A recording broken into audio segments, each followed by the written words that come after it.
Diego Martin, allenatore del Volley Treviso, che cede lo scettro dell'Under 14 maschile. Diego, che partita è stata contro la Pallavolo Padova?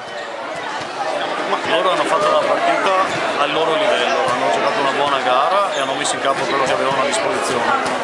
E noi no, non ci siamo preparati bene per questa gara qui e purtroppo sono ragazzi e non sempre riescono a capire il valore di tutti gli allenamenti e di tutte le ore passate in palestra.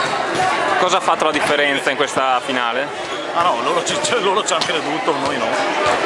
A livello tecnico le battute tu dicevi potevano essere... Ma non c'entra, non c'entra. Quando una cosa ti riesce a mezza via, se il nastro va di là, se la battuta ti va fuori di 1 centimetro, è una questione di andarsela a cercare la fortuna. Loro se la sono cercata e l'hanno trovata. Noi abbiamo sempre giocato con il braccino corto e quindi onore a loro.